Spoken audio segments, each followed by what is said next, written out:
आहे संक्रांत, तर मी तुम्हाला पोळ्या बनवून दाखवणार आहे। तर मी इथं अर्धा किलो शेंगदाणे घेतलेले आहे आणि हे पाव किलो तीळ घेतलेले आहेत आणि हे पावणा किलो गूळ आहे आणि ही विलायची घेतलेली आहे। आता हे शेंगदाणे भाजून घेणार आहे आणि तीळ भाजून घेणार आहे। मी आता गॅस चालू करून घेते। गॅस चालू केले तर आता कढई ठेवायची आहे आणि हे शेंगदाणे आहेत ना ते टाकायचे आहे। शेंगदाणे टाकलेले आहे मी। तर आता आपल्याला ह्याला थोडं खरपूस होईपर्यंत भाजून घ्यायचं आहे। तर बघा शेंगदाणे भाजून झालेले आहेत, असं भाजून घ्यायचं। तर मी आता काढून घेते ताटामध्ये, हे बघा। तर आता ह्याच्यामध्येच तीळ पण भाजून घ्यायचे आहे। तीळ पण असं भाजून झालेले आहे, तर याला फुलेपर्यंत असं भाजायचं आहे।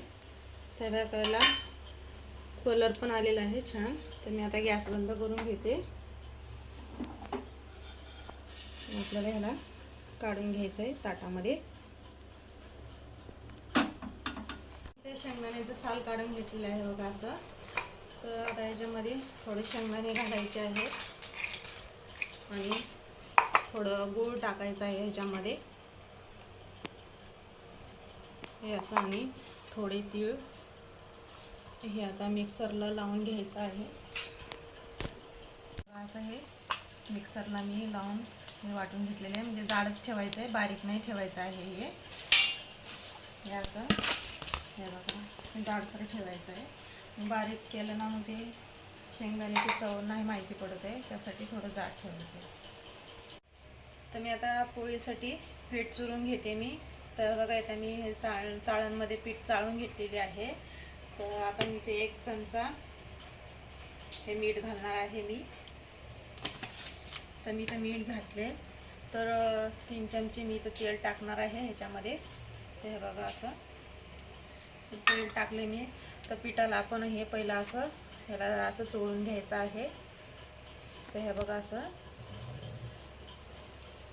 तुम्ही पण असंच हे घरी बनवून बघा आणि मला नक्कीच कळवा।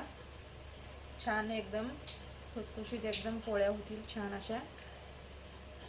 तर हे बघा असं। तर आता आपल्याला ह्याच्यामध्ये पाणी घालायचं आहे। पाणी घालून असं थोडं थोडं त्या जागी जमा करायचं आहे पिठाचा गोळा। तर हे बघा असं,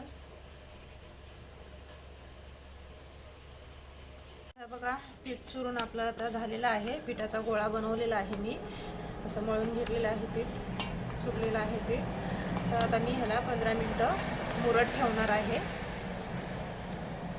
तर मी आता हे पीठ चुरून घेतलेलं आहे, झालेलं आहे 15 मिनटं। तर इथं गॅस चालू केलेला आहे मी, तवा पण ठेवलेला आहे वरती। तर आता हे बघा हे मिश्रण हे तयार आहे आपलं हे। तर हे पण एकजीव झालेलं आहे, छान मिक्स झालेलं आहे। तर आता आपल्याला पिठाचा गोळा घ्यायचा आहे, हे बघा असा असा।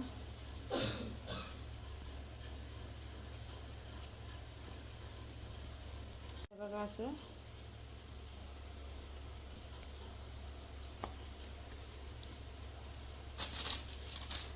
तर आता आपल्याला ह्याच्यामध्ये हे भरायचं आहे।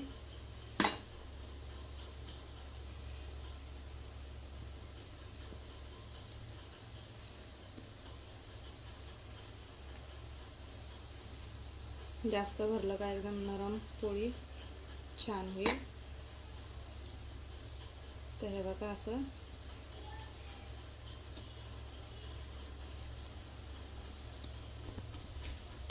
हे असं करून घ्यायचं आहे।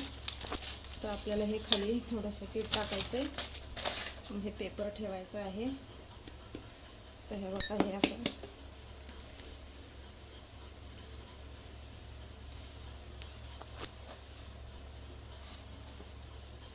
आणि आता लाटून घ्यायचं आहे।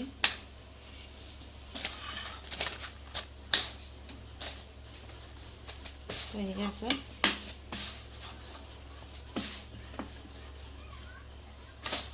जास्त पीठ नाही लावायचं आहे, नाही तर काय पोळी कडक होईल एकदम.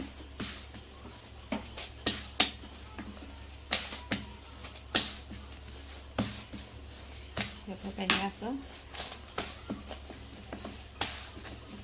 कोपऱ्याने पण असं लाटून घ्यायचं, नाही तर काय एकीकडं जाड एकीकडं पातळ होईल.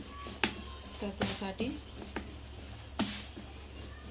हे बघा असं लाटून घ्यायचं आहे. तर लाटून झालेलं आहे आता. तर आता आपल्याला उलटण्याने तव्यावरती तेल टाकायचं आहे.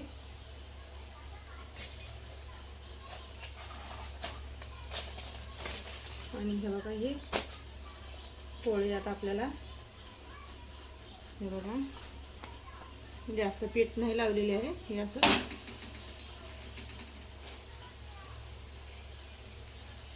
तर मी आता पलटी मारून घेते. तर हे बघा पोळी बघा कशी झालेली आहे.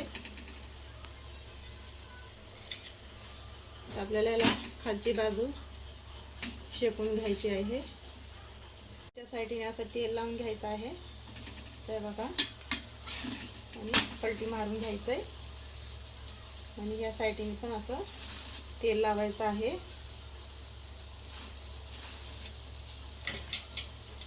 तर हे बघा असं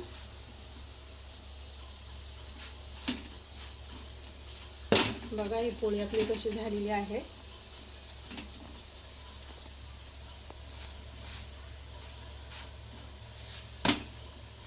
तर आता आपली पोळी बनून तयार आहे. हे बघा आपल्या पोळ्या बनून तयार आहेत. बघा हे बघा अशा झालेल्या आहेत पोळ्या एकदम छान. आणि हे बघा तुम्हाला मी हे बघा हे इकडे बघा हे असे झालेले आहेत पोळ्या, एकदम छान झालेले आहेत. तर मी त्या पोळीबरोबर ते खाण्यासाठी कटाची आमटी बनवलेली आहे आणि दूध आहे, भात पण बनवलेला आहे. हे सर्व बनवलेलं आहे मी. तर आज जर आवडला असेल तर लाईक करा, शेअर करा आणि सबस्क्राईब करायला विसरू नका.